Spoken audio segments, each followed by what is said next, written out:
Tervetuloa, welcome everyone. Tämä on Suomen Kuvajournalistit ry järjestämä dokumentaarisen valokuvan F5.6 klubi, monille teille jo tuttu. F5.6 klubin tekemistä tukee Patricia Seppälän säätiö ja tänään meillä on, todellakin uploadit säätiölle, kiitos niin paljon. Meillä on tänään kansainvälinen vieras Ranskasta, joten tällä kertaa pidetään juonnot pääosin englanniksi ja keskustelu, mutta jos herää mieleen kysymyksiä suomeksi, niin pitäkää niitä mielessä tai huutakaa väliin ja sitten yhdessä käännetään, että kaikki saa osallistua niin kuin omalla kielellään ja pyritään pitää vuorovaikutus silleen joustavana. But so, a warm welcome to everyone. This is the Finnish Photojournalist Association's F5.6 club dedicated to documentary photography. We have an evening almost every month in the spring and in the autumn.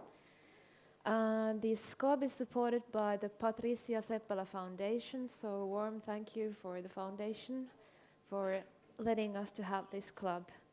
And tonight we have a guest from France. Welcome so much, Dimitri Beck. Thank you, Ella. Merci. Bonsoir. Bonsoir.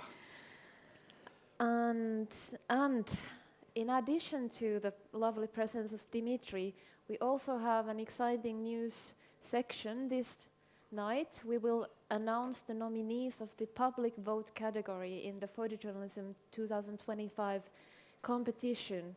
So the competition highlights the best photojournalism of last year, and Dimitri, you have been in the jury of the competition. Exactly, I was one of the 3 jury members. Yeah. We will go deeper into that later, but before the break tonight we will announce the ones who are nominated for the public vote category. So, how are you, Dimitri, tonight? Doing well. I'm so happy to be here. Thank you very much. Thank you very much for the invitation, first, for this talk, but also I've been invited to be part of the jury, as you said, and that allowed me to spend almost a week here. I'm flying back tomorrow morning, but I'm here since last Thursday, and try to meet different people. I went to the Finnish Museum of Photography. I went to Hippolyter, met very kind and good photographers, Finnish photographers, but also some established in Finland. And of course with you, we spent good time to try to figure out and understand, have an idea about the city and meeting people. And I was also very happy to be able to visit the studio of Finnish photographer Mikael Sirila. He's at front here. And by hazard, we have running an exhibition with his pictures, with his work at Polka at the moment in Paris till March 7th, if I am correct. So if by any chance you visit Paris till March 7th, please welcome to visit us and see the work of Mikael. So thank you again, Mikael, for welcoming me in your place. So you see, so many things brought me here, and I'm very, very, very happy and spending a good time. Thank you again. Yeah, thank you for staying so long, like voluntarily, and trying all kinds of Finnish stuff. I wish I could stay longer, yeah, even. I can notice. What will you take with you from Finland? What will you tell others when you go back to Paris about your trip? New perspectives, I would say, at some point on photography, because I met several new photographers, and now I'm also start to be more connected with Finnish photography. And I will go through the work of some of them. I've seen some, of course, during the photo competition. But for me, it's inspiring because, when I came here and then after talking with many Finnish photographers, many of them told me, we are a bit remote, we are away from how things are going on into photography. And then I said, yes, you're right, probably, but you have something to defend and talk about your country, the surroundings, talk about your visual approach. And I'm very glad to have the chance to meet that, to see it concretely. And I'm sure in the near future we will maybe have some partnerships, do things with some maybe Finnish institutions who knows? We will work on it, and you will know if it's happened. And but we will do our best for that. And also maybe yes to be more and more connected with Finnish photographers. Yeah, you have told me, or previously in our discussions, that you would like to be a bridge between photographers and publications. So I hope we will find out later more concretely what that could be. But sounds really promising. Thanks for coming. I just have to show you something from last night, if you don't mind. Oh, nothing compromising. Because he's really brave. So just take a look now and embrace. Oh, that was his experience. I Any professional help? Thank you, mate. To some friends. I try to be a little bit closer to Finnish culture. Yeah, really. This was the second try. Yes. I enjoyed it very much. Thank you very much for making it happen, and it was a very nice place. And I mean, for me, when I came, of course, not only to do that, but it's part of the global things to get closer to you, to your culture that I don't know so well, even if I've been meeting a few Finnish photographers. I know Mikko Takinen when he started as a photographer before becoming a photo editor and working in the US. Look, I have been always connected with Finland at some point, and I know well Meri Kutaniemi, she's a good friend, and many other people. Look, for me, coming here, everything becomes concrete, and it's very important. It's very important as me as a journalist, because yes, I'm the editor-in-chief of a magazine and involved in the gallery activities, but also, you know, I like to go on the field to meet with the people and get closer to them, to understand better, and having all these conversations with the different actors in Finland or into photography world, meaning from the institutions and the photographers, make me understand a bit better how things are going on, how it could go maybe, how we can maybe do things together. Because yes, I've been invited, and Polka has a chance to be a bit renowned, you know, for the photo gallery and a bit for the magazine as well, you know, across the world, because we work with international photographers. But I feel you should never think that you are the best, or, you know, you should just stand on what you are doing, even if it's good. Sometimes it can be less good, but also you are stronger, better, and you do better things thanks to others and with others. And also for me, that's why it's important to come here to meet people. That's why I spend that time, because I'm officially off. You know, donc I'm off from work, but I spend all my time here meeting people and spending good time as well. You know, as you showed. But because for me, photography and journalism is a commitment. It's not a work. And I always, from when I started when I was 20 or so, I always understood that my personal life will be strongly intertwined with my professional life. Yeah, let's talk a bit about your professional life. You said you started by knowing pretty much nothing about photography. Then you somehow ended up as a freelance journalist in Central Asia. You were working with photographers, but you were not a photographer per se yourself. Yeah. After that, you have been an editor-in-chief and managing a photo agency in Afghanistan. And now running Polka Magazine for how many? 18 years? 18 years, 18 years. And the Gallery of Polka and the concept store in Paris. Before going more into detail of what you do, I just want to ask, why did you choose to work with photography, even though you were not a photographer? I mean, as like many people, when you finish what we call the baccalaureate in France, you know, after your second, how would you call that in English? You know, your studies, and then before entering to university, of course, we're all questioning ourselves.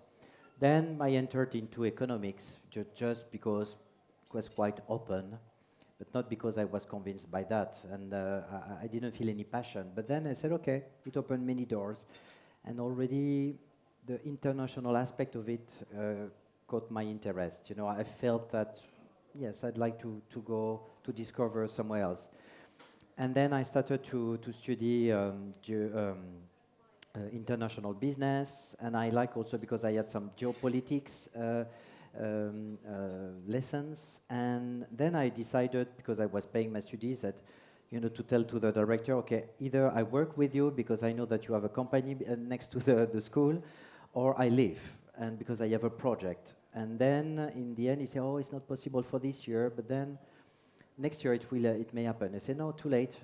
I've made my choice. Okay, I quit all that, and because journalism came to my mind, and also all the strands of this important photography into the 20th century. That were telling the stories about what was going on, big events, but also smaller situations, and I felt moved by what I grew up with.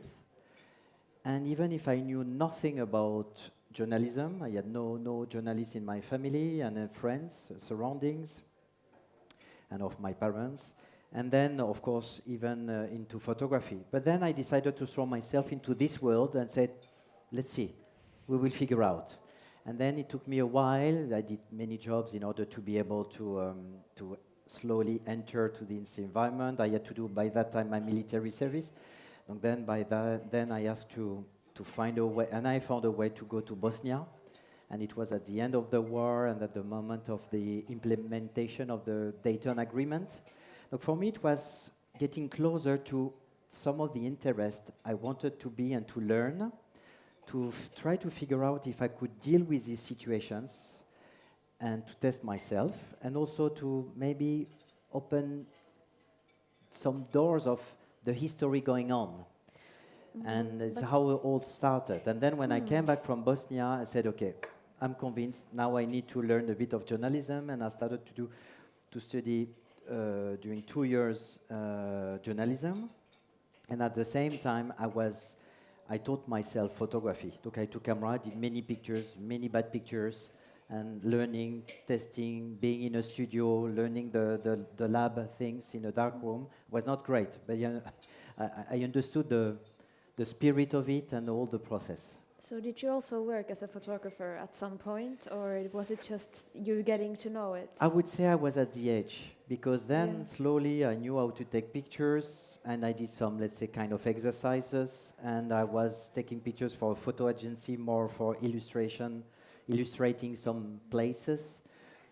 And then as I was entering to journalism and always worked with photographers, I had the best next to me, if I can say so. I said, okay, leave your camera on the table, or just hide it time by time. You sneak around, you take your own pictures, but don't try to compete, because I learned from the others and I was inspired by them. And then when I was in Afghanistan, you mentioned that, I was there because after working with some agencies, and I was editor-in-chief of the photo agency of Reza, who is an Iranian-born photographer living in France and was in international career. And then I had the opportunity to go to Kabul for first 6 months, but in the end I spent 2 years and a half training Afghan photojournalists, and I was running the photo agency plus a magazine, a feature magazine.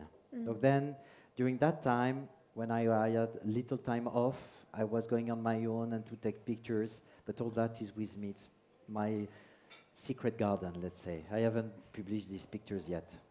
One day, maybe. Yeah, I've seen you've been also taking some pictures in Helsinki, which have been quite nice. So you still keep the habit? You take photographs? Yes, I like it. I have to say I like it.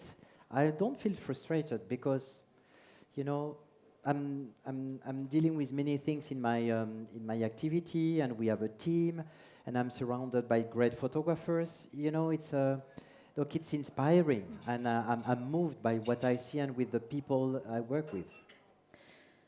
So let's see what you work with right now. This is your office in... Yes, a bit a mess, but maybe usually we say that your room and your office room, it looks like reflect what you have in mind.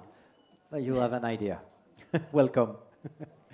So Polka Magazine is now a magazine dedicated to photojournalism and documentary photography, right? Yes. And it's coming out twice a year, currently, correct. Yes, with yes. 200 pages. So here we have Yes. some examples of how Yeah. it looks. Yeah. This is the latest issue with a picture of Joel Meyerowitz.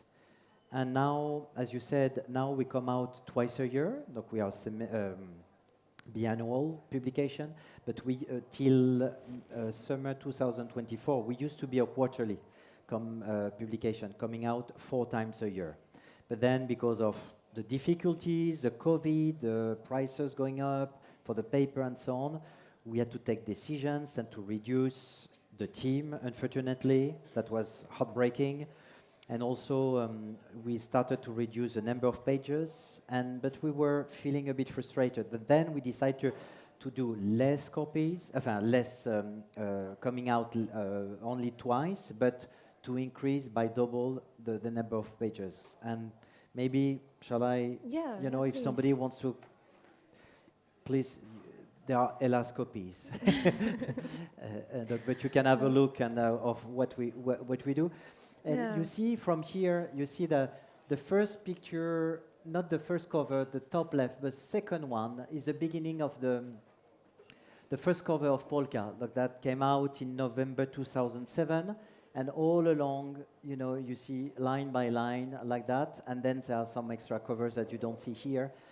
And as you can see, the cover, the stories we cover are very different, very large point of view, because for us, and this is what I like personally also, it's photography allow you to talk about everything. It could be news, of course, wars, peace, love, sports, all kind of expressions, the feelings, as long as the photographer is able to find a way to tell the story. And our baseline is every picture tells a story. That's why we are not only publishing just good pictures, but we publish stories with good pictures, of course. Yeah. You also publish stories in a way in your gallery. We have some. Oh, this is from. This is a courtyard where we have our gallery. The picture you've seen before my desk and some of my colleagues is the office with this door. Look, it's at the end of the courtyard, and I shared this picture for you because this tree looks basic for you, but it's a circular tree. Every summer in June is blooming. It has flowers. At these times, it's very like a skeleton. With bones, but is flourishing after not decades, after centuries, and is create that life in this courtyard, and is very important for us. And you have here, this is the gallery space that we have where we exhibit the work of the photographers, plus another one which is at front by the street where you have at the moment the work of Michael Cyrilla. Here is the work of Joel Meyerowitz. It's not the first time we're exhibiting Joel work, but we've decided to show a selection of his prints. Though some are large or smaller, depending, but also we have 4 big screens. There are screens a bit smaller than that, but you see them here, where you have 4 videos of 7 minutes that talks about the work in which Joel is talking about his work. One is about street photography, how he started, early 60s in New York. He's a New Yorker. And then how he developed his work with Cape Cod. And also then he was probably the only one photographer, not probably, he was the only one photographer during a period of 9 months documenting what was going on at Ground Zero, just after 9/11. And this is a work of Kosuke Okahara, Japanese photographer. There are large panoramic prints, and what you barely see here can guess maybe. This is a piece of 3-meter length, and this is washi paper, Japanese traditional paper, ancestral paper, and Kosuke Okahara is a photographer. He is making himself his own paper, and he's doing the printing himself in his own studio as well. Look, it's really an art piece. and this one is unique, of course. And it's the body of work talks about bring a visual approach of all the U.S. military bases in the island of Okinawa, which is in the south of Japan, on the different islands. And it's very important because there you have about 50,000 soldiers, U.S. soldiers that are living there. And because of what's going on, as you know, with the tensions between Russia and China, you're sure that these bases will never be abandoned, and not for before decades. Look, it's quite important. Yeah, I think in Finland we often think, at least, This is, sorry to interrupt you, Ella. This is Mikael Cyrila's work. Mikael, yes. Voilà. I was just wondering, does photojournalism sell in a gallery? Because I think many people feel that they don't get their work sold as documentary. Yes, to tell you the truth, at some point, pure traditional photojournalism, meaning the one you see at front on covers for the news, usually don't really sell. You can sell one by one, and I would say it's better for a photographer to sell directly its own picture, because it's not a real proper business. It's difficult. But when you, a photographer, even if it's a journalist, but then it takes time to tell a story, to bring another, to tell a story in a different way and not with the traditional straight vision of photojournalism, then there is more expectations for selling prints. Look, all the photographers that we work with, usually they are more documentary photographers. It means they take more time to tell stories. They can cover one event, but that picture can be part of a global project, and they make a step on a side in the way to look at the global story in a different way, where there is, I would say, something more permanent, something stronger. Like, for example, you see the proposal of the work of the US base. You know, somebody could decide to come with a regular camera and photograph like that in color and just see the entrance, if it's possible, because in some places, of course, it's forbidden to take pictures. Because if you want to take a picture, I think, as I know, of the US embassy, you can't. You will have troubles. And it's the same for, of course, military bases. But then he did it in a way where it talks about the permanence, the long-term vision, and how these bases are established within the landscape of Okinawa Island. Yeah. That kind of photography can sell, and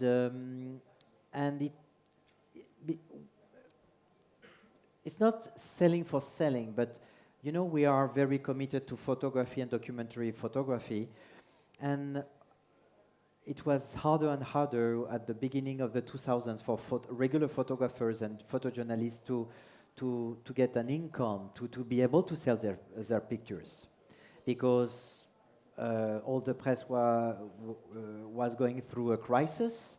Then we moved to a digital era, and everything were changing.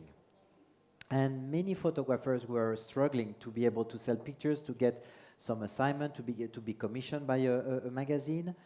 And the idea from the beginning, with the family who started Polka, initiated Polka, it was a brother and a sister, it was to present the work of photojournalists and documentary photographers on the wall of galleries, to be able to develop a new business, to be able to sell their pictures, and not to remain on a side and forgotten, that their stories could be told as well. And it took, we started like that, and also at the same time with the magazine, and try to, because we were very frustrated. We could, I mean, because we meet this community of photographers, and we were felt so bad that say, the photography and photojournalism is far to be dead. I know many photographers around the world doing their job. They are just struggling to sell their work. They're just struggling to get assignment. But they are there. They are committed. They want to do it.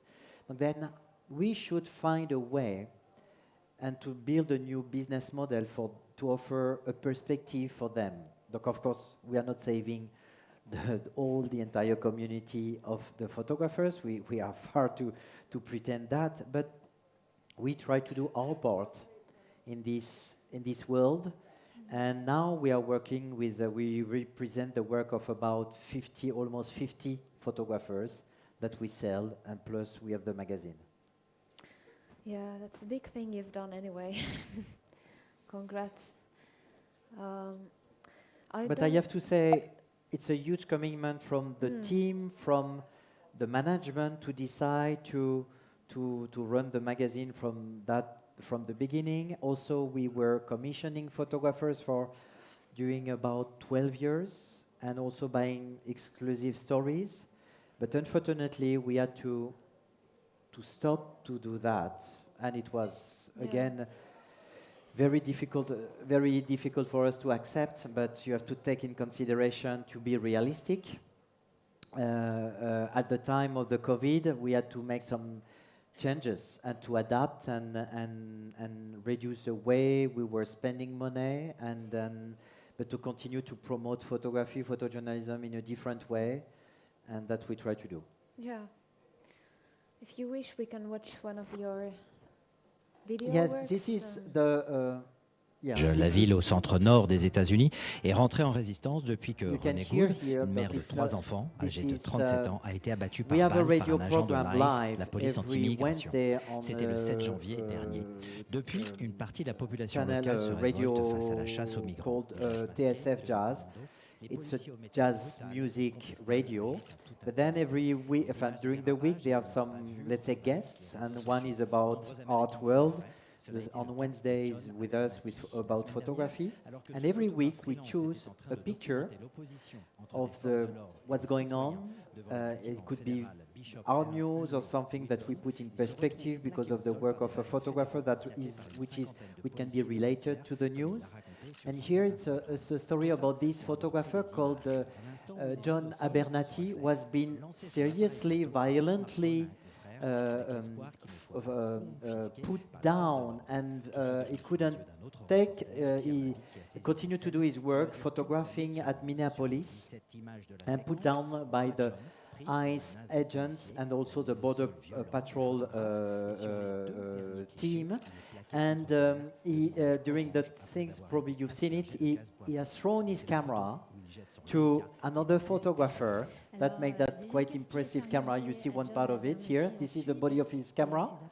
And he's throwing it, and then he threw his phone in order not to be caught by the police to save his pictures. And the one who is taking the pictures then took the pictures but got the equipment, the mobile phone plus the camera. His name is Pierre Lavie, and they didn't know each other, but then they met, and he could handle back all the equipment to John. And that was the representation. Of course, some more serious things happen. 2 people have been killed in Minnesota over the past weeks. René Jacob and this man called, I forgot his name, sorry for forgetting his name, but anyway, 2 people has been killed directly with several bullets in Minnesota. Look, of course, it's not as important as that, but as we talk about photography and how photographers are working, how it's difficult to cover this kind of situation, we found important to tell the story through them as well. Yes. There's a struggle of photography going on at the same time. Exactly, and you see here, before it was the quote of Nicolas Maduro in Venezuela, here talking about the situation in Iran. There you see above that picture, which was very powerful, by Mustafa Hussain, a Pakistani-American photographer, who took a picture of Gregory Bovino with the boss, he's a chief. He was the one running the teams of the Border Patrol and ICE in Minnesota during several weeks, and who were responsible for the killings of the 2 inhabitants of Minnesota. And this picture, which is very powerful, very like coming out from the inferno, with this devil aspect, it was the intention of Mustafa Hussain, the photographer, to show him, depict him that way. It was just after an interview that Gregory Bovino got with CNN. Just he had just a few seconds, maybe no more than 1 minute, to be able to make him pose like that. But he was assuming, of course, this position with this, code that brings back this kind of outfit that the Nazi has during the Second World War. Look, everything is here, and that contributes to tell the view, the perspective from a photographer about one character at a period of time, and talks very much about Minnesota events. Yeah, so this can definitely be one of the strengths of photojournalism. How about coming back to Finland? Oh, yes. You have been now in the jury for the weekend. We have handed out the power for you and Sanna Krug and Kati Laukkanen to choose the best photographs of the year. Yeah, we were 3 jury members. Yes, here's a picture of you To and some of finish, the and organizers. yeah, and some of the people that worked with us to organize the contest. Yeah. Have you been in the jury of other such competitions before? Yes, I have to say that I'm quite used to be part of jury, international juries, but also national juries. Usually I do an average of 10 per year, different levels, but I like different kind of photography. Of course, some are more visible, important than others, but for me it doesn't matter, because I get the inspiration from everybody.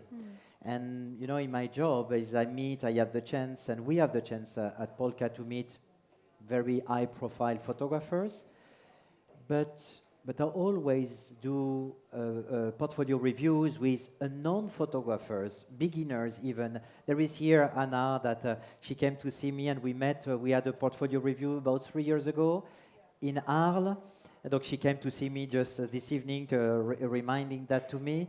You see, it's for me, it's all that photography, and you have to meet everybody, and everybody is a storyteller. And then I'm part of also regularly. I'm teaching photography, visual storytelling, and people can learn how to become. To learn to tell a story, but becoming better and better to be able to do it. So how do you handle so much power you have in the photo world if you do 10 competitions a year? For some people it sounds kind of a power, because yes, you take decisions, but you have to remain honestly very humble about that kind of power. What is important is to be committed, because you have when I say you and 3 of us, for in this case, and we had long conversation and good, strong conversations, because we have a responsibility. When you decide about choosing and making somebody winning for one picture or a series of pictures of a story, it's a responsibility, because you have to know that everything is anonymous. We didn't know the photographers, no name, nothing about the genre, nothing, no information, only the pictures. And me, them, they are finished. Me, I'm the one who knows less than anybody, who knew less than anybody in the room. And of course, I couldn't relate, imagine, oh, I've seen that picture, yes, I know the photographer, and it happens to me regularly. But you have to respect the rule, is to be honest about what you see, what is presented, and not to think about, oh, I know the photographer is a good photographer, she's good one, and so. It's not that. Say, is it good what I'm seeing now for the competition or not? And sometimes there are some people that I know, I said, you didn't bring your good pictures, the editing is not good. Okay, no way. Even if sometimes they can be good friends, it doesn't matter. So how do you recognize a good picture? Say it again. How do you recognize the good photograph? How they move you. They inform you if you have emotions, if you touched, that's all this combination. And photojournalism, it doesn't only inform you directly. It can be, it has to do it, not just to be a beautiful picture, but it can be emotional. It can have different layers. And that's where, for me, the best picture is when I have the information and the emotion. For me, then it becomes a good one. But sometimes there is only the information, but it's already a great challenge, a good success. It's good to do to be able to build a good picture that inform you and you understand more or less everything, and then you have the justification with the caption, and you know the story behind. And sometimes something is beautiful, very emotional, but you know and you understand nothing. Okay, it's moving, but then probably it's not good photojournalism. But the combination of both, yes, make a great picture, definitely. Did you find those combinations now in the weekend? How did Finland do? Yeah, I have to say that we've seen good photographs, good work, good series. A bit frustrated with some reportage, I have to say. If I can, maybe I will have some tomatoes reaching me soon. But no, I think from what I've seen, and it's limited because not everybody is competing, but there is a genre of photography that people forget. The one with, I would say, pure, direct, simple, in meeting the people and telling a story at a human level. I've seen lots of photography here by Finnish photographers that are more try to conceptualize, intellectualize more their work, their ideas. And look, it doesn't mean it's bad. It's good to do that regularly. I have no problem, and I work with many photographers like that. But also, when you see there is a majority of that, and many people forgetting the people, the face, the attitude, the eyes, what makes us human, then you see, I won't be losing something at some point. Look, of course, it's easy to say, and I know it's difficult to meet with the people, to meet with them. And there are more and more people to say, oh no, it's forbidden to photograph. You say, no, it's not forbidden.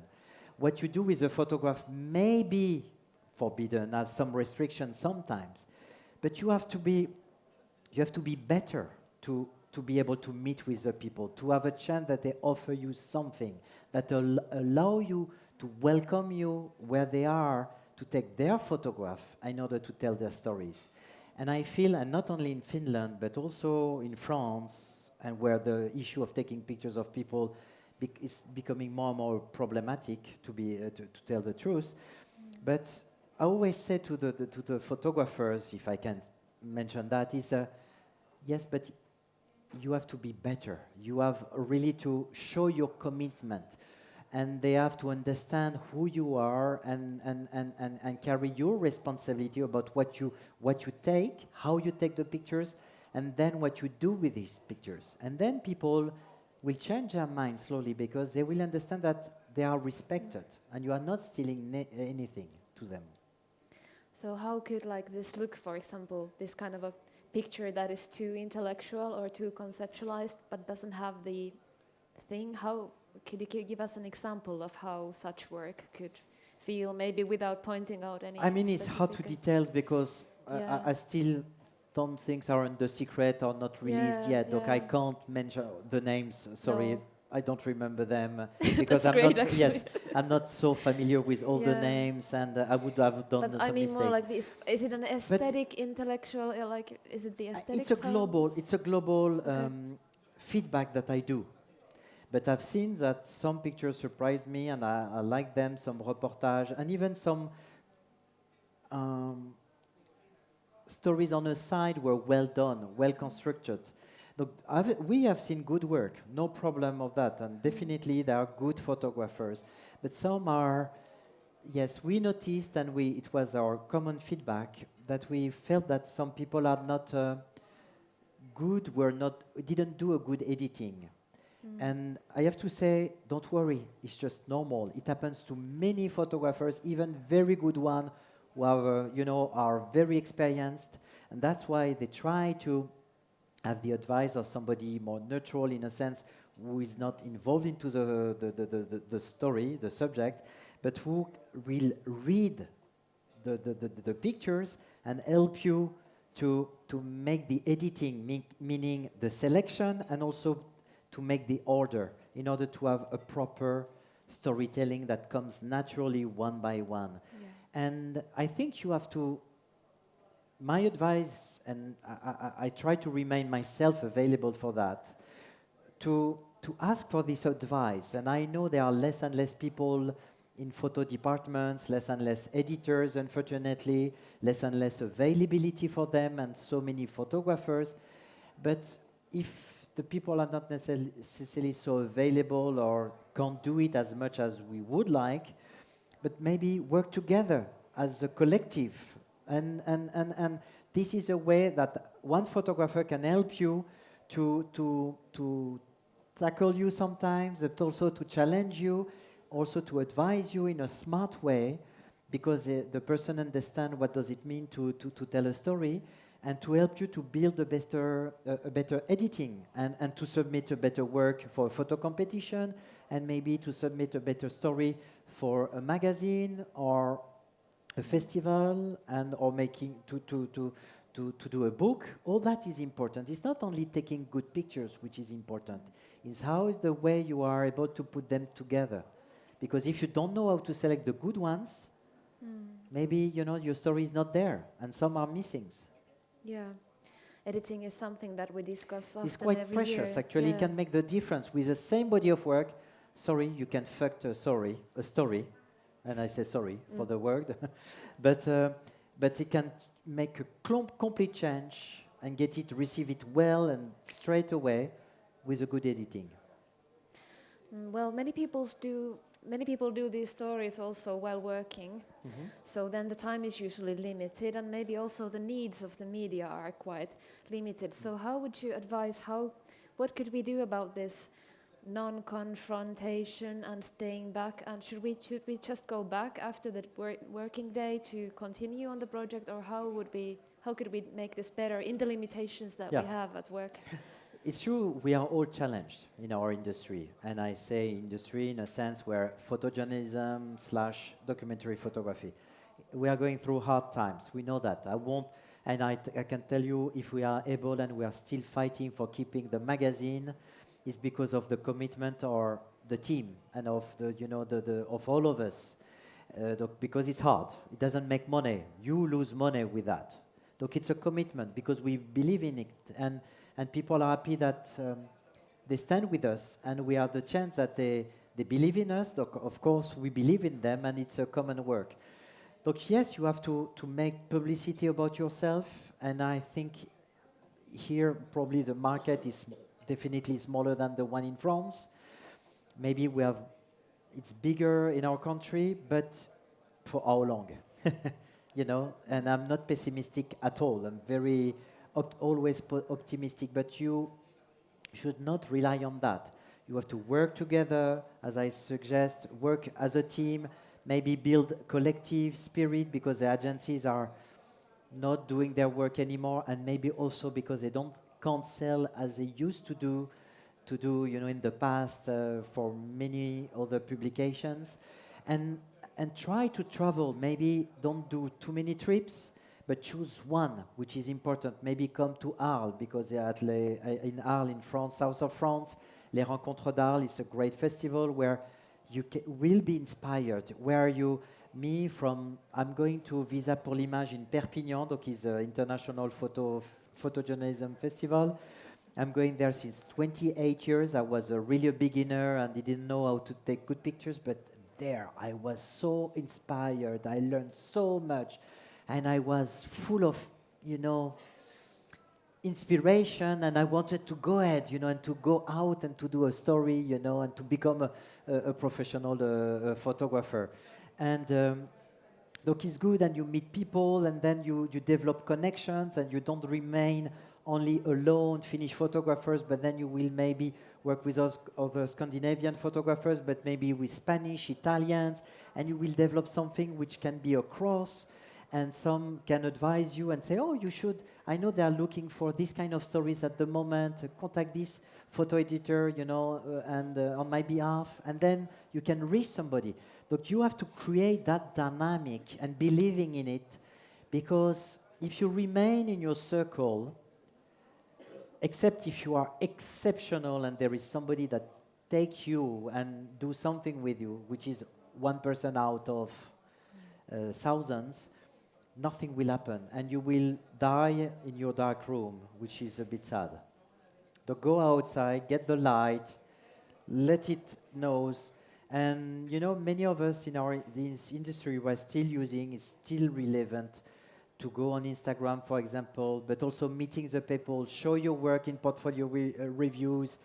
Some you pay for it, like for some photo competition, but some are for free as well. Donc look for that, because of course it's an investment to pay for the trip, lodging, but then share the flat with friends, and it's good. It's a, you know, it's how I did it, you know, myself, and I'm still willing to do it, you know, nowadays, because that's, you know, we are a group of band of brothers and sisters, and that's part of also for me the spirit of photojournalism in particular. The art world is something else, slightly more snobbish, and with more money, try to get a bit of their money. Look, it's a different crowd, but in documentary photography, it's more open. Look, go ahead, use this. It's great. Thank you. I think we'll have to keep the break now. Pidetään nyt tauko, and after the break we will announce the nominees of the public vote category of the Finnish photojournalism competition 2025. So let's have a 10-minute break. You can have drinks and chat, and let's get back like around 8 o'clock. Yeah. Thank Thanks. You. Thank you.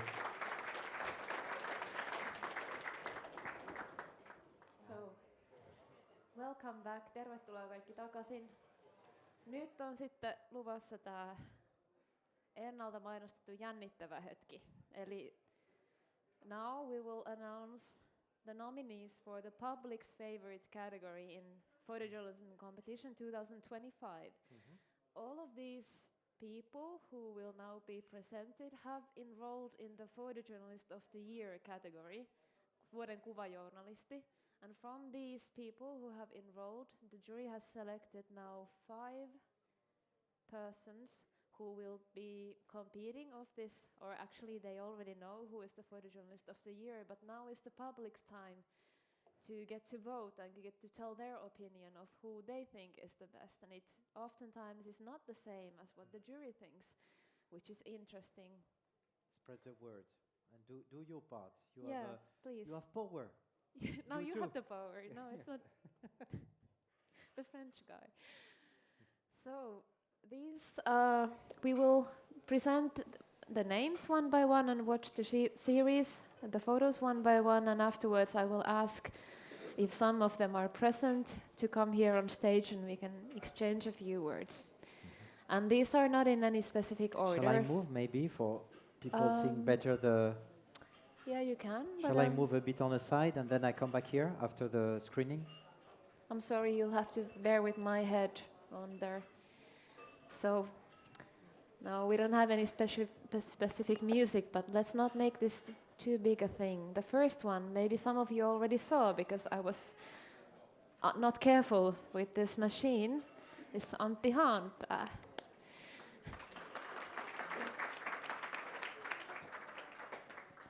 Is he here? Is he? No Congratulations. way. Congratulations.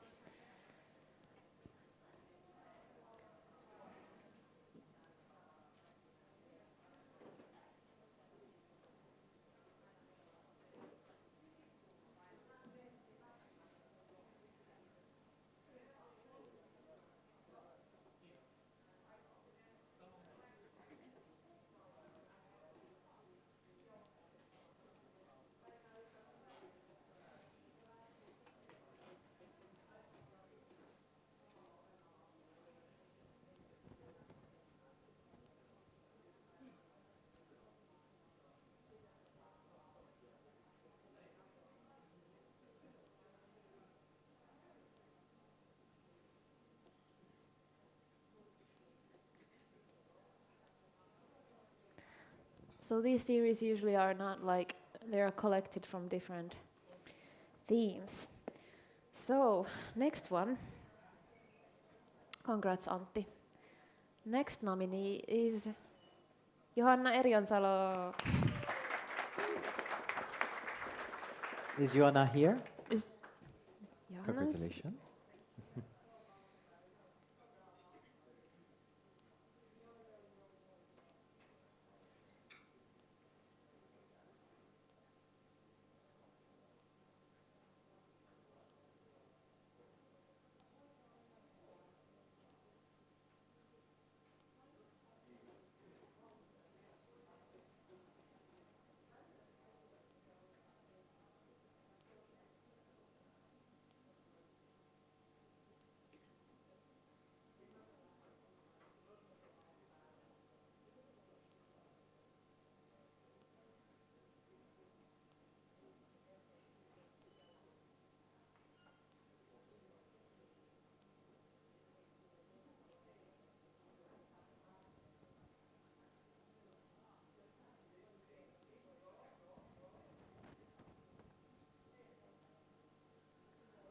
Great, thanks, Johanna.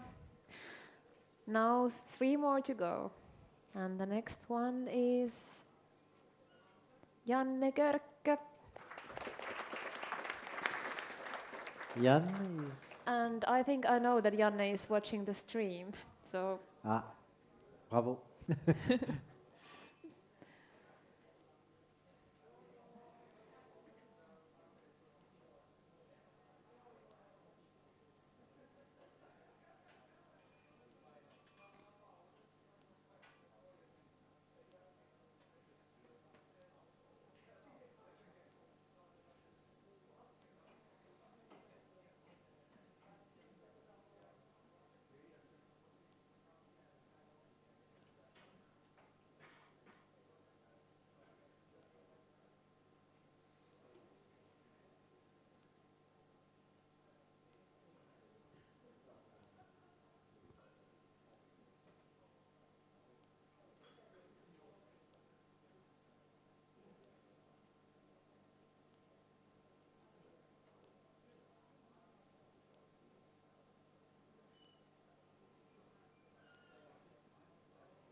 okay, now I lost my counting. How do we have 1 more or 2 more? 2 more. 2 more. Okay, nice.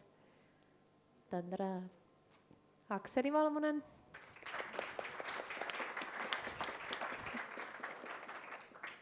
Where is? He is there. Bravo. Now you get some faces for the pictures. Yeah, it's and the nice name. to see finally the faces of the people.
And we have 1 more.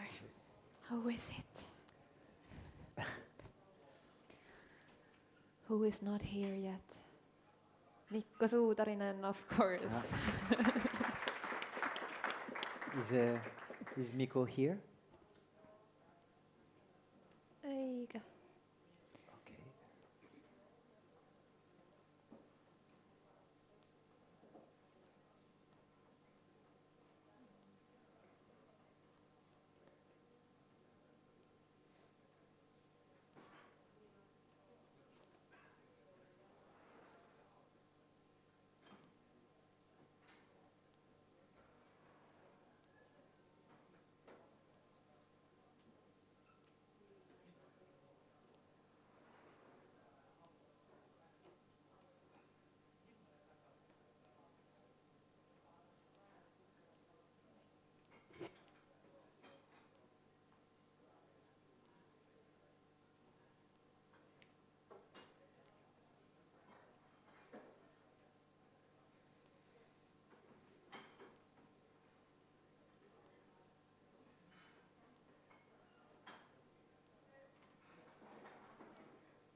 Thank you. And now I'd like to ask all of those of the nominees who are here to come on stage and we can have a little chat with your judge. So at least Oh my Akseli and Johanna and Antti, I think you were here. Please come. And we have a microphone for you. One big hand now still for all the nominees.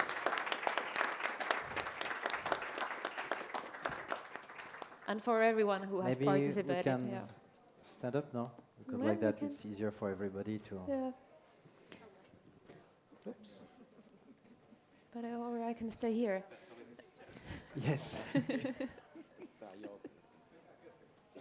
Yeah, come. You'll. The lights are important for the video, so. Yeah, I think 3 out of 5. Pretty nice. So, is there anything you would like to ask from Dimitri, who has now been the judge? Anything that is, behind the curtains of the competition that you'd like to know about, or anything else? Or then Dimitri, if you have anything you would like to say, you can also do that. What I think it's important, and I won't go through the work of each of you to avoid, because also part of the jury we were 3. Donc it's something which is a common decisions with many toes, and you have to know how it happened. We did the context for us. Our part was over 2 days. The first day, the Saturday, we were going through everything. We tried to take the main decisions the first day on Saturday, and then to be able to come back on Sunday and to finalize our decisions, to let it rest, what we've seen, what we liked, and to see them again the day after sleeping well, in order to be sure that our choices, first impressions were good. First of all, some thoughts that conversation came together, 3 of us, and that was very useful. We were thinking, we will meet only for 1 hour because most of the job has been done.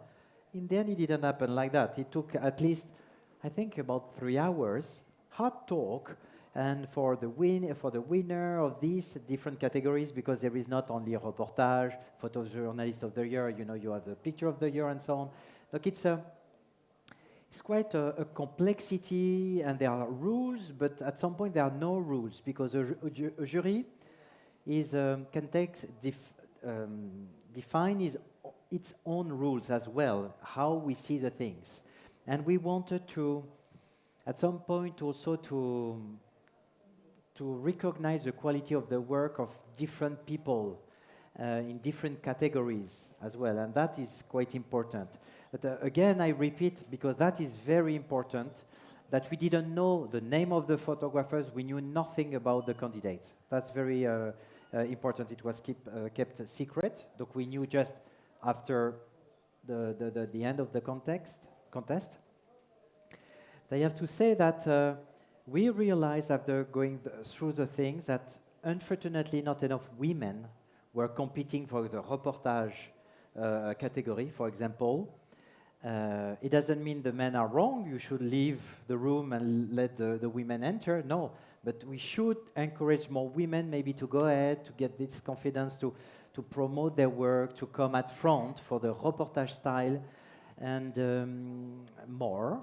And because I think it's very important, and I can notice it as well, with my different activities, where regularly for the teaching, the workshops and so on, there are regularly many women, they want to learn and they are good. But when it's the time to defend their work, to present their work, to compete, they are not enough entering into the room, I would say. Look, I don't know necessarily, I don't have all the explanations for that, but I think we have also, and I'm the only man saying that, part of the jury that with 2 women, but we agreed on that, of course, together, and there were 2 women photographers, but to push everybody, and not only one side, but also the diversity and all kind of stories, I think is very important that we realized. And when we went all through the names, Of course, it was mainly men photographers, and you would, of course, deserve it because you were the good ones for these categories this year. But maybe if many women competed, they were not enough represented. That's part of the game. But I can tell you also, we have to be careful in our industry that, and even sometimes some women, they don't support necessarily enough the women for be able to have their chance and to bring their voice also out. So it doesn't mean take the men out. It's just to work all together and to promote everybody in a quite a fair way. I think it's important. If I may say, Yeah. it's a very good and useful feedback because I also work as a teacher nowadays, and it's pretty bad. But I really see the same. Like it's mostly men who are kind of even interested in reportage work. That's how it is nowadays, I think. But maybe it's my job to. And you should that all the men that were in the reportage style should not feel bad. It's not that at all. You know, it's just also to promote and, as I said, to work in a collective way, but for everybody. And then, yes, there are some better photographers. There are men, there are women. It doesn't matter in the end. It's a good story should come, should be told, should be published, but everybody should have its opportunity to be able to stand, to exist, and to speak out, and all that together. I think that is one of the things I feel important. And when we went through the names, you know, not exactly into all the details, but unfortunately, not enough women. Even if many men did a very good job, no question about that. Hopefully, thank you, Joanna, you're here, and but you are one of the few representatives that were into it, and congratulations. But again, it's not, you know, I'm quite transparent, and I work with men and women, doesn't matter, with French, with Finnish, with wherever. I would say I love everybody, peace and love. No, but I love the diversity, and of course it can't be told by only a certain category of people, wherever, whoever it is. Any other thoughts from the nominees? Sure. Well, we can come back to this after. Yeah, and the public. Show. It was maybe a little surprise that we should. Yeah, it was a surprise for us as well. But we are so happy to see you Yes. here, and thanks for being present. And Look, now the congrats. public can vote for one of you 5. Yeah, Okay, I think it's good. It's to spread the Vote. word and to, you know, I think vote we have after. all this responsibility too. You know, we can't complain only and say, oh, it doesn't happen. And say, do your part. And we have to do our part. If we believe in photography, if we love photography, share it, push the people, promote them, encourage them to be part of it. And then I think more things will happen. Look, it's a common responsibility. And it's a collective attitude and, you know, work together. The voting starts at 9 o'clock, and the voting can be done at the Kuvajournalistit website, kuvajournalistit.fi, right? And I think that's all. All the pictures are there to be seen again, and you can think, and you don't have to decide now, but please do it before the 1st of March. That's when the voting closes, and we will remind you, but we would be really happy if you shared us your views. Thanks. And yeah. Thank you.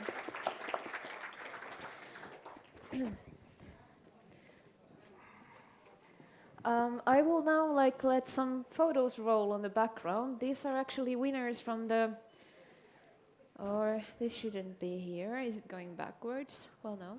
These are winners from and the nominated, honorary nominated photos from the past years. And you can see it. We have to talk at the same time, but it's just that people can watch some photos.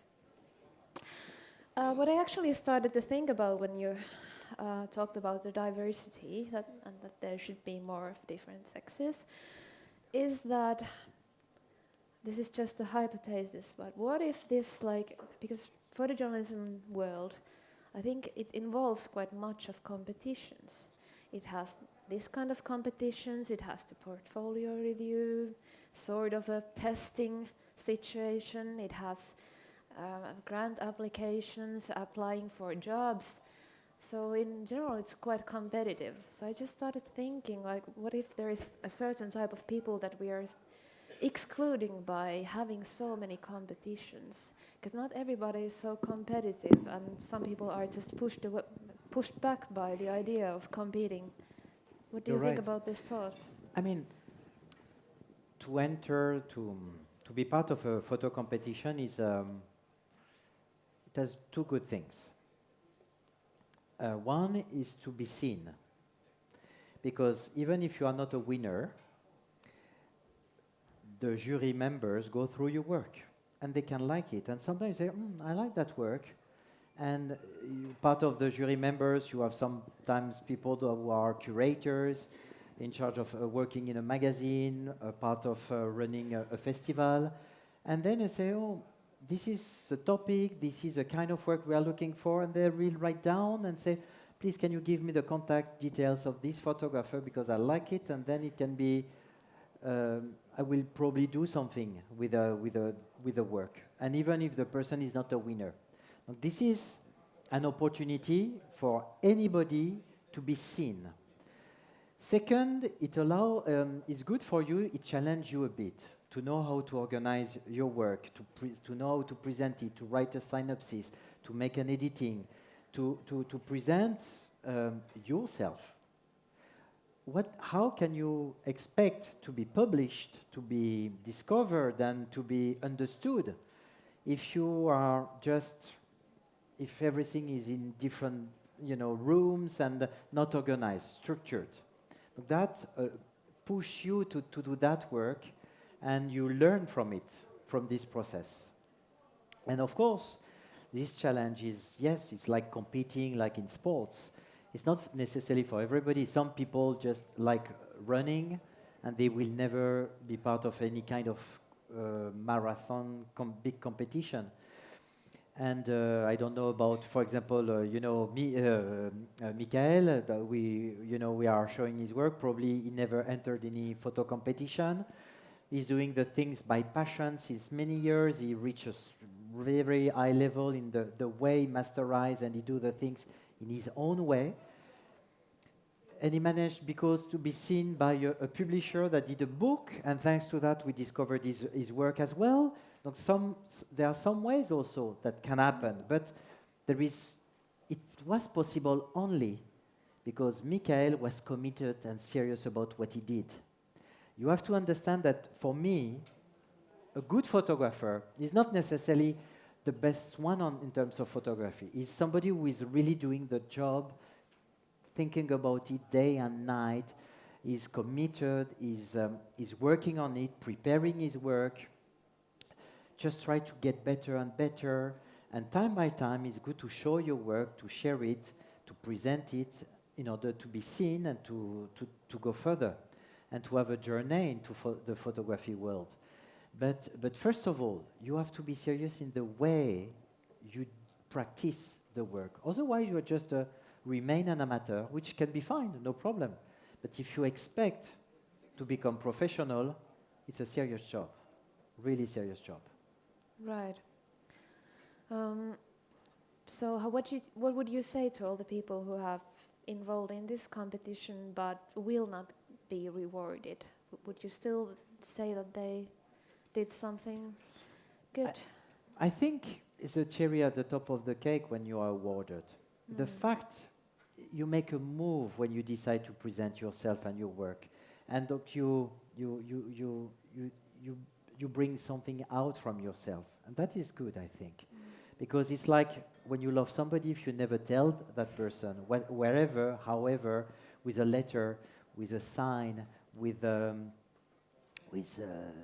speech, it will never happen. You will keep secret your love, and you will die with your love, and you will never be able to live and experience the love and the common share. Maybe it's not, there is no reciprocity, but at least try. Okay, I would say in photography do the same. Try to bring your love, your passion for photography, and if you're committed, you know, you may have some response, I'm sure. So we shouldn't stop competing. I think it's good. Maybe not too many times. You can choose. There are so many international and probably local, national competitions. Choose the one where you feel it talks to you, where you feel good and you have a space. And maybe start with that one which is maybe modest if you are too shy, and then one by one you will go further and further. But I think it's good to do it. Right. We have been also talking about the reality of our profession and this genre. How do you see the realities of photojournalism at the moment, and how should we adapt to those? Tough, very tough.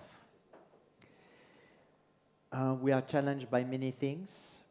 Look, the recent news, that's also, it goes global. It's not only journalism and photojournalism, but take what the Washington Post did. They laid off all their staff photographers and decreased by 1/3 their team.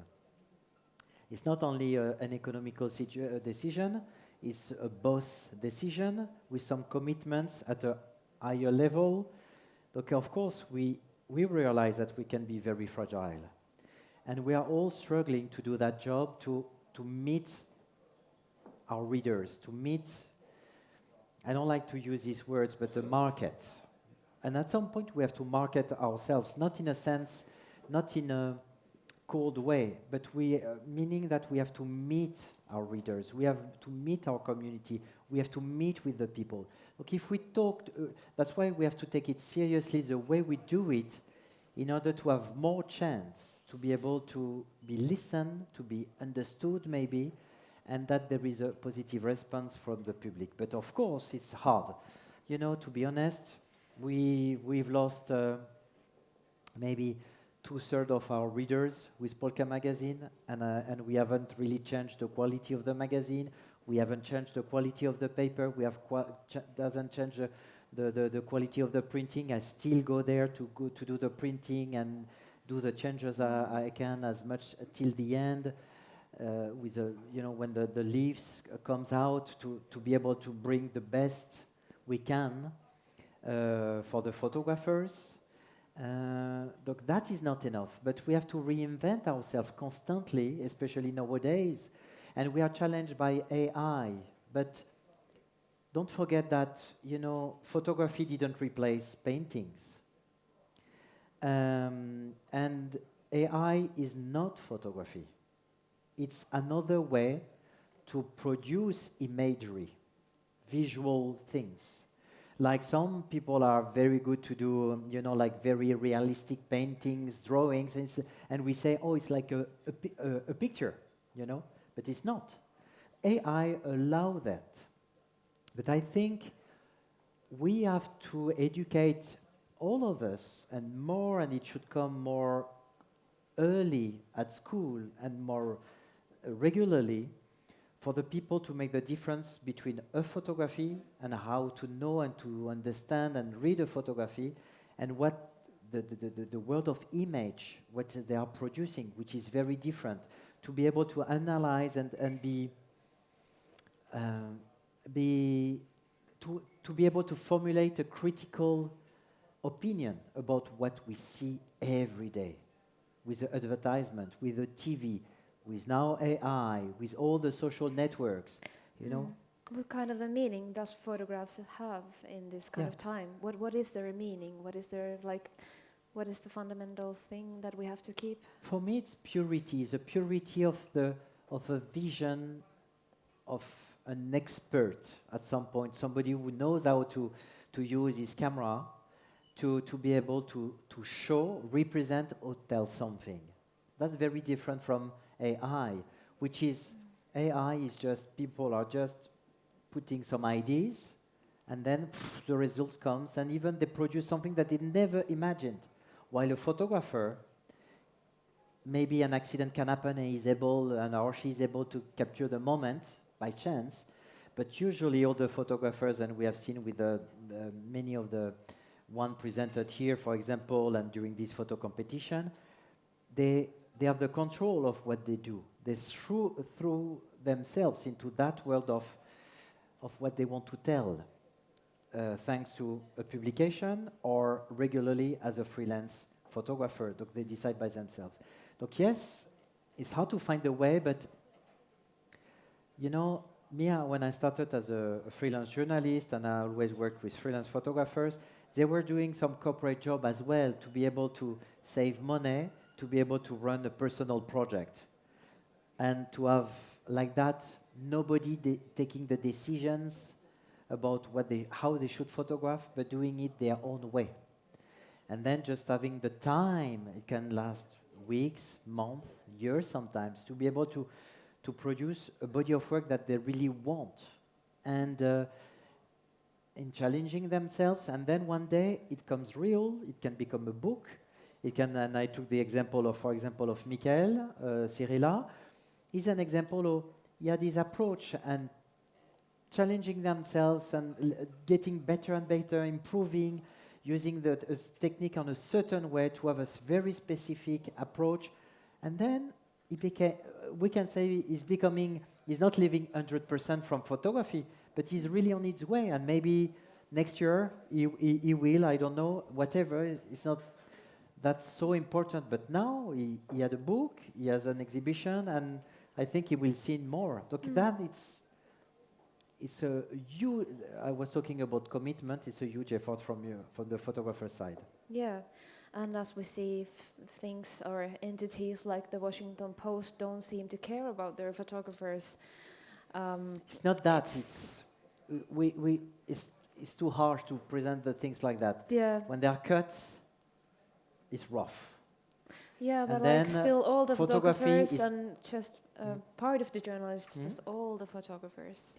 It's true, and we, by experience over the past years, and not only with post, photography is usually regularly the first one suffering from the cuts and the economy in a newspaper, which is the case in the case of the Washington Post. It's true. Well, how to find those new ways of publishing if they get narrower, and how to adapt? What is the next step? Definitely there is some hope. You know, we've seen all these major publishers that are publishing this kind of regular big books for, you know, and they are quite a bit basic, lack of innovation, and not so, let's say, sexy, interesting, innovative. But then I was talking with some of the photographers. There is Marcus over there. We were talking with Alessandro and others, and Antti, and you know, we were talking about Polycopy. Polycopy is an event happening at in Paris at the time of Paris Photo, the photo fair, and where you have many publishers that are coming from the world to present their work, to present their small publishing house, and they publish one book, a few books only, and with limited copies, 200 copies, 500 copies, and sometimes with a print inside, and it costs 150 maybe to buy the book, but you have also a print. It's limited editions, and there are new papers, new format, new sizes, new ways of telling stories as well in a book, in a printing way, and they are very creative. When you see so many people from around the world coming to tell stories in a different way, you say, definitely it's not dead, and there is hope. Of course, everybody at his own level should develop a strategy to find how it can work for him or herself, and then with partners, with collective, with maybe in doing some corporate jobs, and then you find a way where you can get an interest to do your own project, to run your own project. There are many ways. How would you advise somebody who would like to expand their career or the reach of their photography from Finland to outside of Finland? As we were talking about us feeling a bit distant from the world. So what could be the first steps see. Maybe you need more advocacy, more support, more sellers, in a sense. What Somebody, kind? yes, somebody, showing, displaying your work. But again, for me, one of the best person is a photography, him or herself. Make that move. Go to meet the people. Of course, yes, it has a cost. But if you don't do anything, you die. It has a cost also. Look, find, the way to be able to do one trip, very efficient. There you meet the people, you learn a lot, and you discover, and then you are part of a dynamic, and then things change a lot. And I've seen so many photographers that were able to be photographers, to become professional photographers, to remain photographers, thanks to that. If you leave, you stay in your place, it doesn't happen. What would you like to do next? Like, what is your dream professionally? What would you like to build? What kind of a bridge, maybe, or what do you hope? I had many talks these days, and we were talking about the difficulties in the industry. And I say, in our world, there is not only two worlds, the East and the West, but it's more complex with more layers, but still big groups. And I think there is a moment for Europe, globally, at many levels, politically, but also for photography, to stand and to exist. And I think, and I was talking about that with different people here, that we should commonly build more partnerships, supports to create relationships in order to stand with kind of strong European photography. To stand and because if European photojournalism and documentary photography exists better, it will be good for everybody, not only for photography. Because what we've seen here, it's people telling stories of other people. And we need to understand each other, to share, to learn, to go out of the cliches. And lifting that can contribute to put down some barriers, obstacles, to break some borders, and to fight at least against the ones, this kind of bad spirit which is coming back, not only in France, not only in Finland, not only in some countries in Europe, also in the US, this kind of nationalism.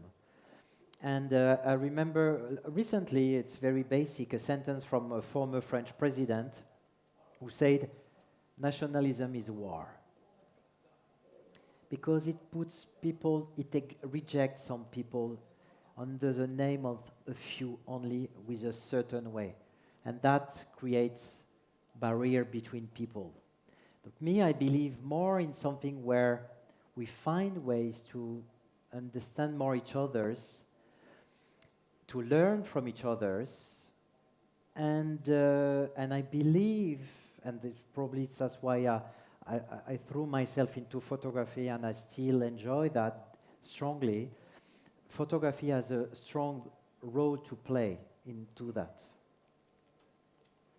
Thank you. I think now it would be a good time to move to your questions if you have some. And remember that you can also ask in Finnish, and you can ask in the stream as well. And hey, kiitos. Maybe where's the microphone? Would be nice to have it so that the people in the stream can hear. At the back. But you can't, ne ei kuule siellä netissä. Yeah. Thank you for the speech and so on. And the thing I'm basically asking, because we were talking about this competition and portfolio-based way of getting further, which is no problem with all the rich white kids here. But when we go to, for instance, to your Afghan proteges, how did they survive the sort of the Arles-Perpignan cycle? Mm-hmm. It's a tough agora, Perpignan. You know, I would say I grew up there. At some point, maybe I was born there, you know, as a journalist and involved in photojournalism. And hopefully some photographers that were friends, and I was among them and part of them, taught me how to understand how it works. So of course, it's not easy when you are a photographer, a known photographer by, you know, with no yet reputation and not necessarily published, to have meeting with New York Times guys, Le Monde, Polka, wherever.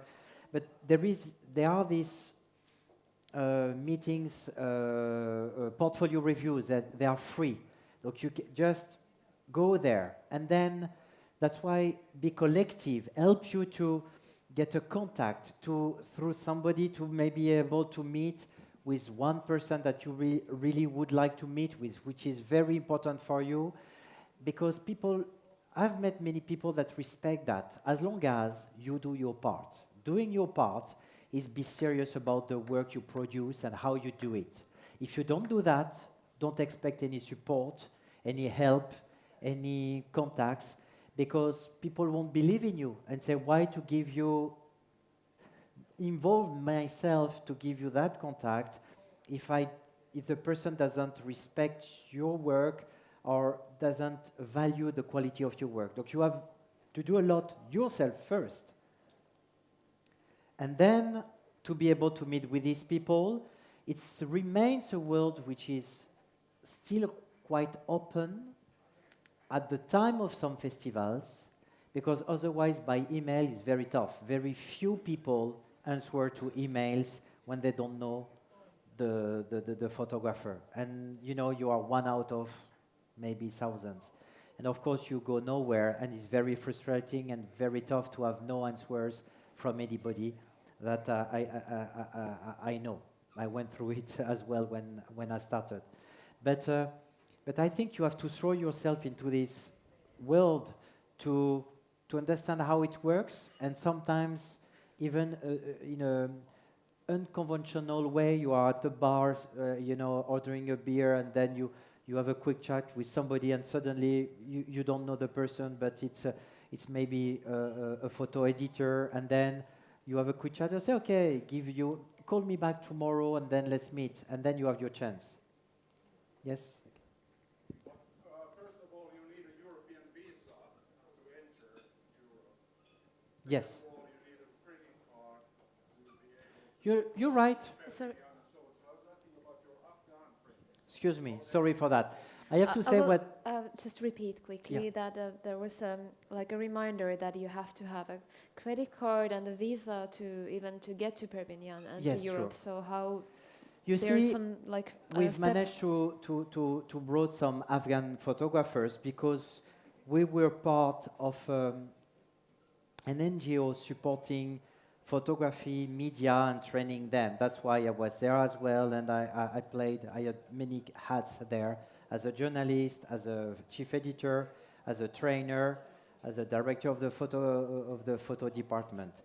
And then we managed to bring them Nowadays, I can tell you there is almost no photographers, Afghan photographers, living, working as a photographer in Afghanistan. One of the few I know is we trained more than 20 years ago, and he's still working for EFP news agency. Him is allowed to travel because he has a support. But it's true for many of the photographers. I had that talk with some photographers here, and I said at Visa there is a continent which is regularly almost not present at all, have no representative, is Africa. It's a huge continent with more than 50 countries, and you have almost no African photographers because of the problem of visa, because of the money with because of the money problems. That is true. It's a reality. But that's why some organization, through NGOs, through media training, they try to tackle that. They did that work. The problem now that we are all facing, and the one at the end of the chain is the photographers, let's say in Africa, for example, or in Afghanistan, is because of the industry suffering so much, and there are so many problems. The public system in all our countries is challenged so much that there are less money going to these honorable and noble media projects that offer a window of opportunity for these people. Look, it's all our responsibility as journalists, as people into this industry, if we want that, if we believe in that, to play our role even modestly. But I know, and you are 100% right, yes, that's a reality, the difficulty for the people living in some tough countries that are remote and they don't have access to this agora I was talking about. And sorry, I didn't get your initial questions, sorry, and I didn't answer properly at the beginning. But that is a concern. That's why I'm not better than anybody because I know many people like me, and the way we turn ourselves also to somewhere else for other people stories to be told in their country, but also to have a chance that it comes then somewhere else where there is a market in Europe, in the US. That's why we did this training for Afghan photographers. And I have to say we trained men, but women as well, from the beginning. Because in a country like Afghanistan, no way for a man to access to the space of the women. Look, of course, there are many stories that couldn't exist otherwise. And look, yeah, it's one trial. We did it. It was at some point a bit successful. But then, unfortunately, the geopolitics, the reality of the country came, and that shut down everything. All the photographers I used to work with in Afghanistan, and I'm still in touch with them, that decided to fly away, to quit the country, somewhere in France, Germany, wherever, maybe in Finland and the US and so on. Look, it's dramatic. And but again, when there is no photography, there is no democracy. But still, we have all the internet and the online ways. Could the people at the Agora do something to reach those people so that everybody don't have to come to them? Yeah. So maybe we could do more to keep the community bigger. It's everybody has a role to play. Also to exist as a single photographer, freelance photographer is difficult enough. But sometimes some of you probably goes in countries and your fixer, meaning your bodyguard, your driver, your translator, your person that you trust, that save your life or avoid that you have troubles, is a photographer regularly. Then never forget him or her when you're back. And maybe, and it's and something that maybe we should do more regularly. It's when we sign a reportage, at the end there is the text, the photographs, but maybe we should, when a fixer has played a significant role, maybe put the name of the fixer as well as a recognition, because in many times, in some difficult countries, without the fixer, and again, regularly is a photographer, not only, but it happens many times, it's thanks to that person that we are able to produce a good body of work. Right.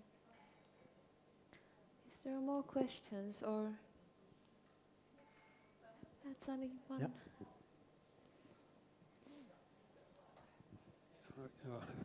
Yeah. I'm not a journal photographist, but I think I appreciate more and more genuine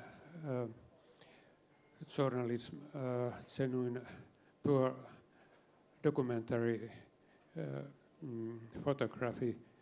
And the reason is the AI-produced mess, trash, and shit in social media.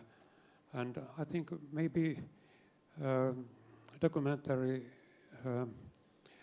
photography is rising in its world because of AI. What do you think? We have to take this, the AI, seriously in order not to let it exist. It's not I don't see as a total, as an enemy, actually. What is important is for the people to understand what is the work of a photography, for the work, the work of a photographer, what is photography, and it's like having a, if I can say, a stamp, it's real, this is authentified, and make, for the people to understand, be able to make the difference between, in the imagery world, there are different categories. And I see now, more and more nowadays, not only, I'm not so much worried about the EI images that try to pretend that they are coming from images, they pretend to be a photo of the news, but more and more I see pictures from the past, from history, that have been done by AI. Look, it means we are all challenged with our past and our present because of this technology.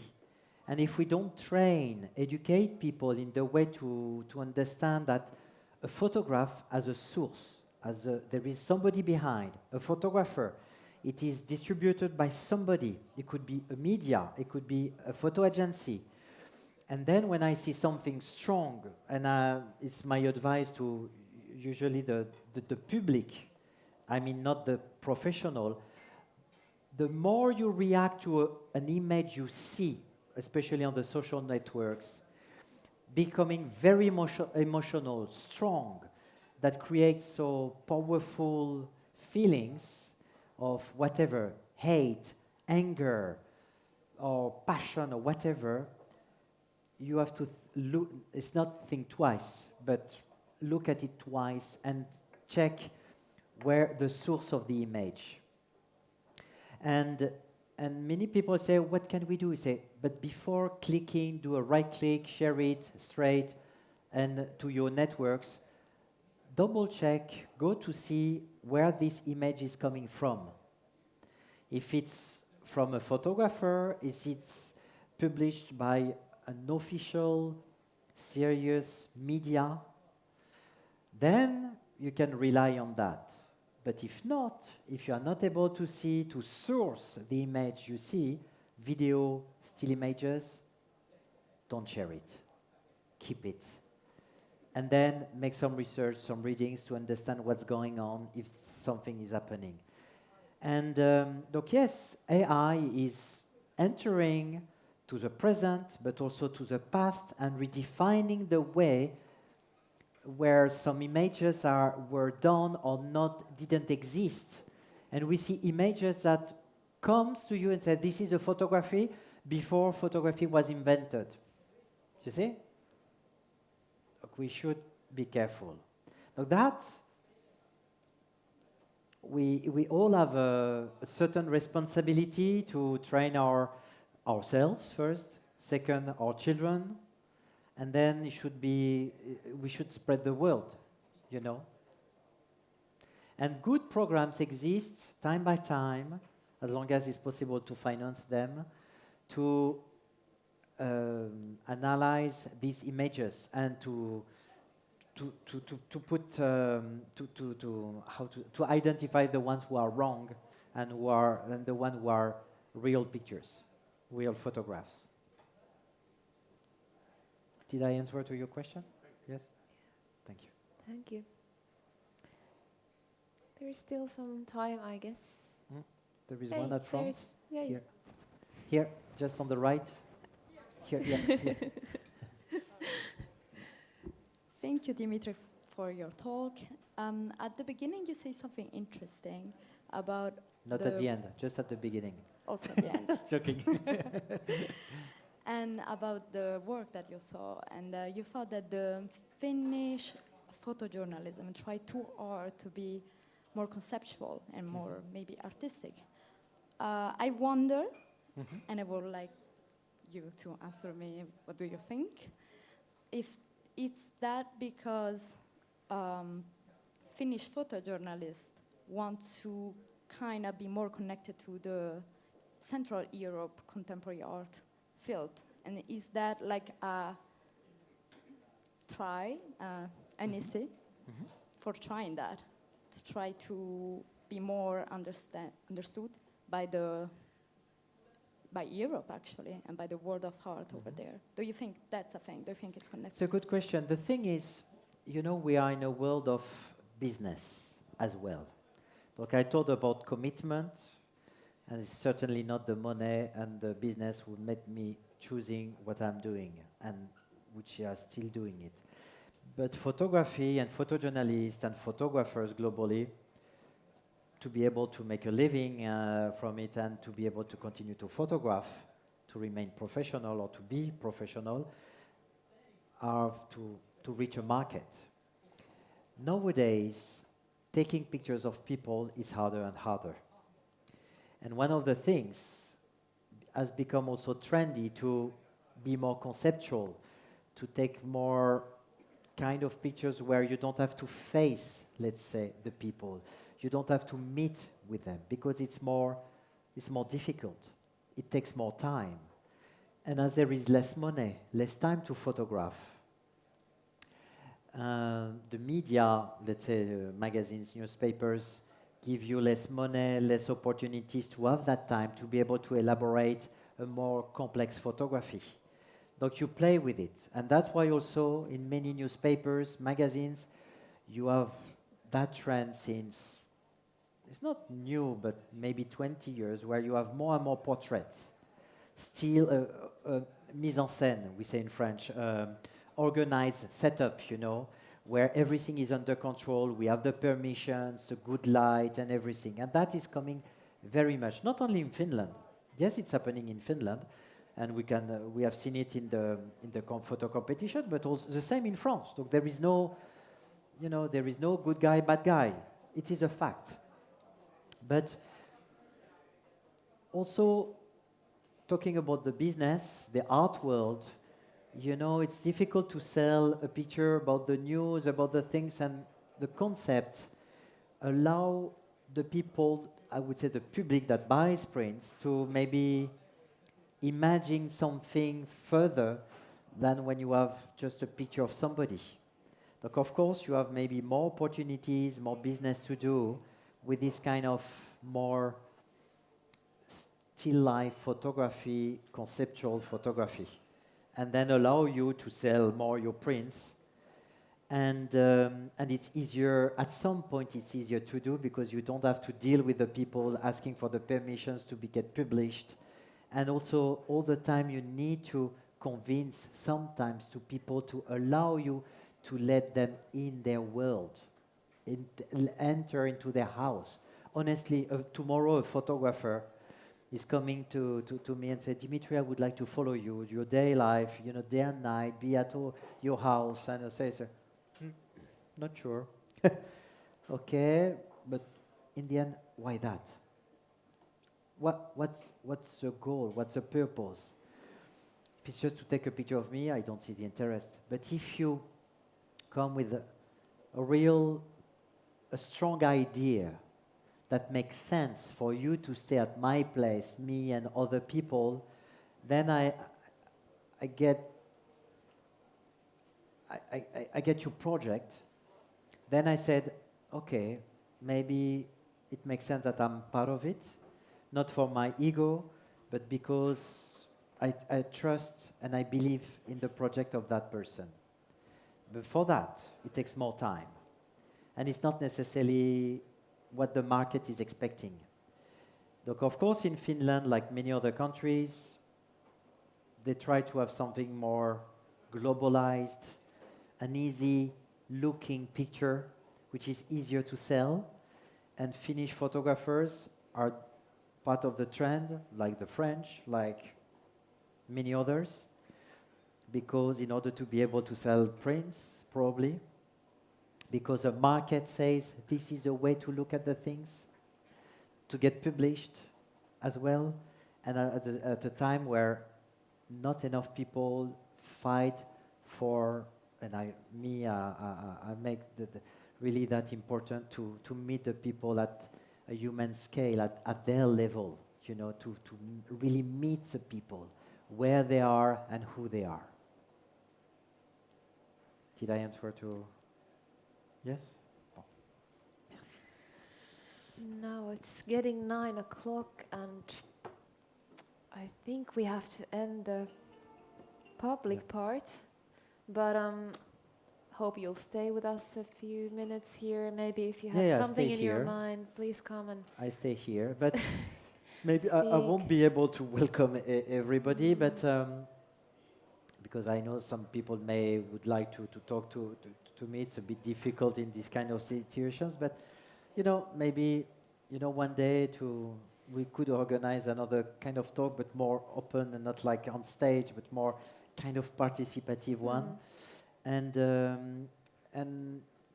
again, I've seen you are very good photographers and very good photography.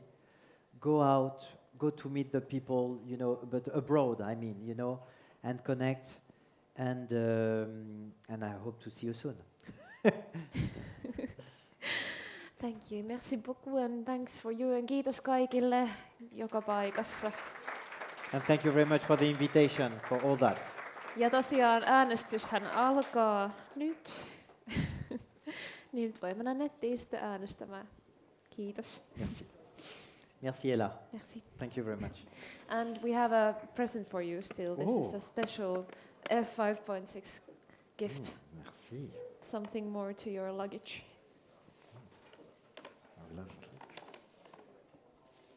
Oh, cool. I will have my tea or coffee thinking of you. Thank you. Thank you again. Thank you.